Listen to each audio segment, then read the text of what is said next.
क्या एक आम भारतीय मर्द सेक्स के दौरान अपनी पत्नी या अपने पार्टनर की मर्जी को महत्व देते हैं? क्या सेक्स पुरुषों का अधिकार है? क्या कॉन्डोम की बात करना या सेक्स की बात करना या फैमिली प्लानिंग की बात करना महिलाओं का अपमान होता है? आंकड़े क्या कहते हैं वो हम आपको बताएंगे, लेकिन पहले यह बता दें कि इस विषय का चुनाव नीतीश कुमार के एक भाषण के कारण किया है हमने।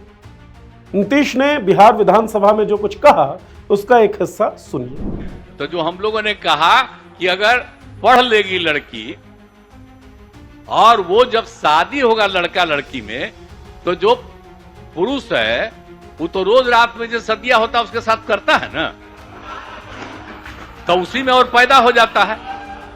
और लड़की पढ़ लेती है तो हमको मालूम था कि वो करेगा, ठीक है, लेकिन अंतिम में भीतर मत घुसाओ, उसको बाहर कर दो। करता तो है, तो उसी में अब समझ लीजिए संख्या घट रही है। हमारा समाज बेहद संस्कारी है, इतना संस्कारी कि पॉर्न बैन होने के बावजूद पॉर्न देखने के मामले में विश्व में 6ठे नंबर पर है।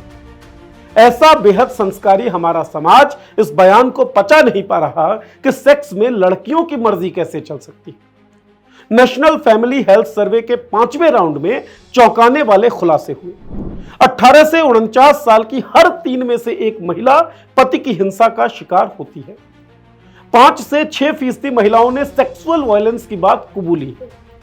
5.6% महिलाओं को सेक्स के लिए शारीरिक हिंसा करके मजबूर किया गया। 2.7% महिलाओं को शारीरिक हिंसा के जरिए उनकी मर्जी के खिलाफ सेक्सुअल एक्टिविटीज के लिए लाचार कर दिया गया।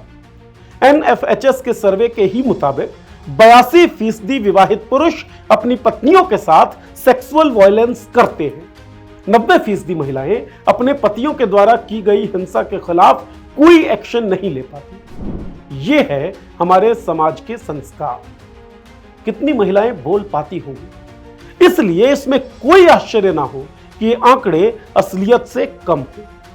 लेकिन एक फैक्ट यह भी है कि समय के साथ और शिक्षा के प्रसार के साथ लड़कियों का सशक्तिकरण हो रहा है। लड़कियां अपने सेक्सुअल, फिजिकल, मेंटल, प्रोफेशनल और सोशल अधिकारियों की लड़ाई लड़ रही है। नीतीश कुमार का यह बयान ऐसी लड़ाई लड़ने वाली तमाम लड़कियों के पक्ष में। खैर, इस बयान की खूब आलोचना होनी ही थी। नीतीश ने माफी भी मांग ली, वो भी मांगनी ही थी, क्योंकि एक समाज के तौर पर हमें इस बात से फर्क नहीं पड़ता कि मणिपुर में एक महिला को निर्वस्त्र करके परेड करवाया गया या उज्जैन में एक लड़की का बलात्कार हुआ और बलात्कार के बाद वो मदद के लिए भागती रही सड़कों पर। हमें इस बात से फर्क नहीं पड़ता कि सड़कों पर लगभग हर लड़की का वर्बल या सांकेतिक बलात्कार होता है, लेकिन समाज को इस बात से फर्क पड़ता है कि लड़कियों ने कपड़े कैसे पहने, वो देर रात घूम क्यों रही हैं, उनकी दोस्त लड़के क्यों हैं। अच्छा, कुछ लोग ये कह रहे हैं कि नीतीश कुमार बेहतर भाषा का प्रयोग कर सकते थे। तो क्या कहते नीतीश कुमार? कोइटस इंटरप्टस समझ पाते हैं आप? यस, कितने प्रतिशत लोग ये बात समझ पाते हैं?